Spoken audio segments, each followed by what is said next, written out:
Students, आज हम BA part first sociology paper second Indian society Bharatiya Samaj के अंतर्गत topic recent trends in Hindu marriage अर्थात हिंदू विवाह की आधुनिक प्रवृत्तियाँ या हिंदू विवाह की आधुनिक परिवर्तन विषय पर चर्चा करेंगे।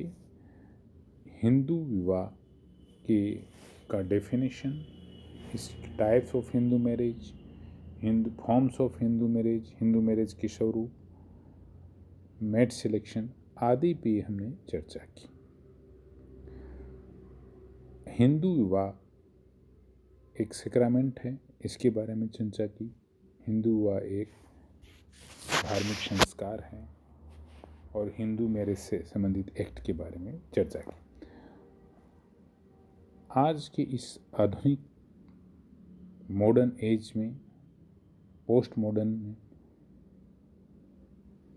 हिंदू विवाह प्रथा में कई प्रकार के परिवर्तन हुए। हिंदू विवाह अधिनियम 1955,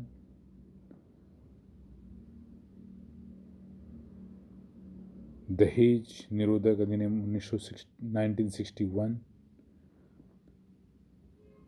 आदि कानून के कारण भी या अधिनियम के कारण भी हिंदू विवाह में परिवर्तन आए हैं। समय समय पर हिंदू विवाह से संबंधित अनेक अधिनियम पारित किए गए हैं, जिनमें हिंदू विधवा पुनर्विवाह अधिनियम 1856, बाल विवाह निरोधक अधिनियम 1929, हिंदू विवाह अधिनियम 1955, दहेज निरोधक अधिनियम 1961 आदि प्रमुख हैं।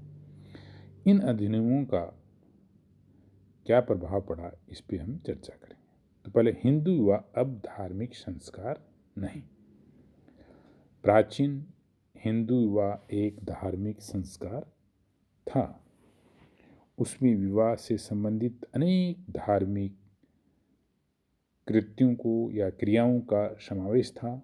हिंदू विवाह अधिनियम 1955 के अनुसार अब विवाह स्त्री पुरुष के बीच एक कानूनी समझौता बन गया। दूसरा महत्वपूर्ण परिवर्तन है विवाह संबंधी निषेधों में अंतर। प्राचीन काल में हिंदू विवाह से संबंधित गोत्र, जाति, प्रवर आदि के अनेक निषेधों का पालन करना पड़ता था। इससे विवाह का दायरा बहुत सीमित था, परंतु नवीन विधानों में, लेजिस्लेशंस में गोत्र, जाति तथा प्रवर से संबंधित बंधन समाप्त कर दिए गए और कोई भी हिंदू, जैन, बौद्ध, सिख परस्पर विवाह कर सकते हैं। वर्तमान में अंतर्जातीय विवाहों को वैधानिक कानूनी स्वीकृति मिल चुकी है। यद्यपि इसमें विवाह के क्षेत्र में कोई क्रांतिकारी परिवर्तन नहीं आए, फिर भी अंतर्जातीय इंटरकास्ट मैरिज एवं इंटर रिलीजियस मैरिज के पक्ष में जनमत तैयार होने लगा है। इससे विवाह का क्षेत्र भी विस्तृत हुआ है। नेक्स्ट जो चेंजेज आया हुआ है विवाह विच्छेद, डिवोर्स। अब तक हिंदू विवाह एक धार्मिक संस्कार एवं जन्म जन्मांतर का बंधन माना जाता रहा है, जिससे कभी भी भंग नहीं किया जा सकता था। किंतु हिंदू विवाह अधिनियम 1955 ने दोनों ही पक्षों को कुछ विशिष्ट परिस्थितियों में तलाक देने की सुविधा प्रदान की है। इससे स्त्रियों का शोषण समाप्त हुआ है, महिलाओं के प्रति हिंसा जो है वो कम हुई और अनेक महिलाओं के अधिकारों में वृद्धि हुई है, उनका सशक्तिकरण हुआ है। एक विवाह का प्रचलन। हिंदू विवाह अधिनियम 1955 के द्वारा बहुपत्नी एवं बहुपति विवाह को समाप्त कर उसके स्थान पर एक विवाह को ही मान्यता दी गई है। अब कोई भी पक्ष पहले के विवाह साथी के जीवित रहते हुए बिना तलाक दिए दूसरा विवाह नहीं कर सकता। यद्यपि ये बात भी एक वैधानिक पक्ष की ही है। व्यवहार में तो अब भी बहुपत्नी प्रथा, कुलीन विवाह एवं बहुपति प्रथा का प्रचलन पाया जाता है। यद्यपि ऐसे विवाहों की संख्या दिनों दिन घटती जा रही है। नेक्स्ट चेंज है विधवा विवाह की प्रवृत्ति। हिंदुओं में कुछ समय पूर्व तक विधवाओं को पुनर्विवाह करने की स्वीकृति नहीं थी, किंतु अब कानून द्वारा ऐसे विवाहों को मान्यता प्रदान कर दी गई है और उसे संपत्ति का अधिकार भी दिया गया है। विधवाओं को पुनर्विवाह की स्वीकृति प्रदान कर उसके साथ सामाजिक न्याय एवं मानवीय व्यवहार किया गया। अब कुछ लोग ऐसे विवाहों की ओर भी सोचने लगे हैं। बाल विवाह की समाप्ति। नवीन विवाह अधिनियम के अनुसार वर की आयु 21 वर्ष एवं वधू की आयु 18 वर्ष तय करके बाल विवाह पर प्रतिबंध लगा दिया गया। इससे पूर्व छोटे छोटे नासमझ बच्चों का भी विवाह कर दिया जाता था।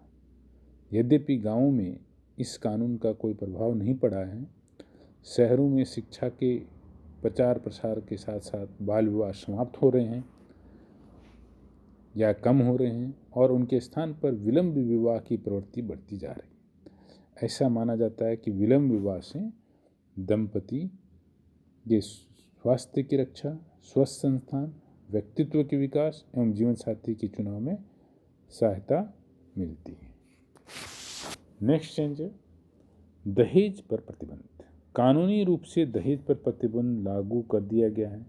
यद्यपि ये आशा की जाती है कि शिक्षा के प्रसार के साथ साथ दहेज भी घट जाएगा, परंतु लड़के की शिक्षा के आधार पर दहेज की मांग बढ़ी है। कुछ नवयुवक एवं नवयुवतियां दहेज के विरोध में हैं। अंतर्जातीय विवाहों की वृद्धि के साथ साथ दहेज की भी समाप्ति होगी, ऐसी अपेक्षा की जाती है। विवाह की अनिवार्यता की समाप्ति। प्राचीन काल में एक हिंदू के लिए विवाह एक आवश्यक धार्मिक कर्तव्य था, जो उसे 3 ऋणों से मुक्ति दिलाने एवं पुरुषार्थ की पूर्ति के लिए करना होता था। किंतु विवाह में धार्मिक पक्ष की शिथिलता के साथ साथ विवाह की अनिवार्यता भी समाप्त हो रही है और कई स्त्री पुरुष अविवाहित रहने लगे हैं।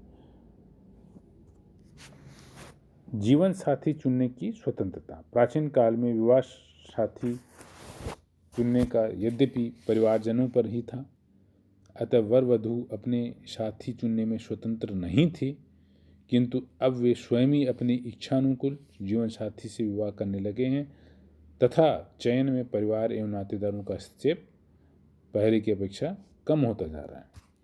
बेमेल विवाह की समाप्ति। पहले दहेज से बचने एवं कुलीन विवाह प्रथा का पालन करने के कारण बेमेल विवाह हो जाते थे।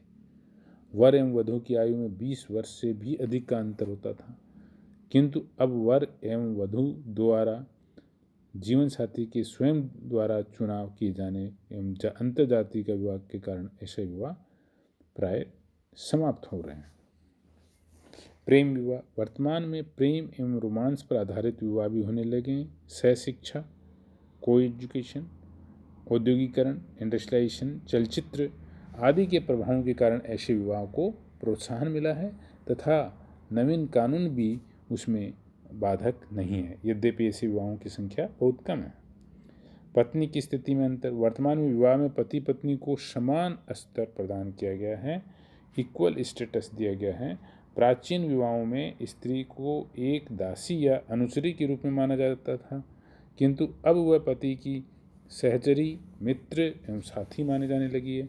परिवार एवं समाज में उसकी प्रतिष्ठा, सामाजिक प्रतिष्ठा या पारिवारिक प्रतिष्ठा में वृद्धि हुई है। अंतर्जातीय विवाह, इंटरकास्ट मैरिज। विवाह का दायरा बढ़ने से एवं कानून द्वारा मान्यता प्राप्त होने से वर्तमान काल में या इस आधुनिक युग में अंतर्जातीय एवं अंतर्धर्म विवाह भी होने लगे हैं, जो पहले निषिद्ध माने गए थे। समूह विवाह, ग्रुप मैरिज। वर्तमान में समूह विवाह भी होने लगे हैं।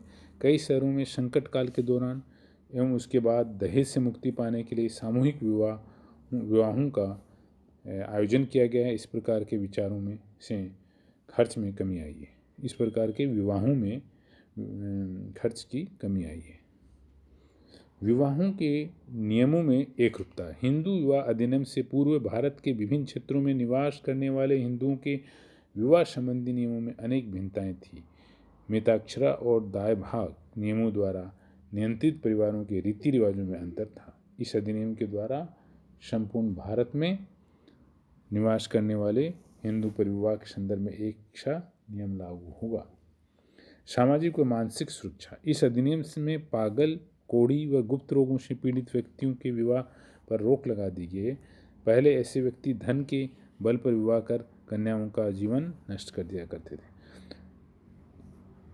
आज की इस विवेचना से स्पष्ट है कि प्राचीन हिंदू विवाह संस्था को नवीन सामाजिक विधानों ने परिवर्तित किया है और उसकी प्रकृति तथा स्वरूप में कई नवीन परिवर्तन हुए हैं, जो समाज के लिए एक अच्छे समाज के लिए और एक प्रगतिशील समाज के लिए सूचक है। धन्यवाद।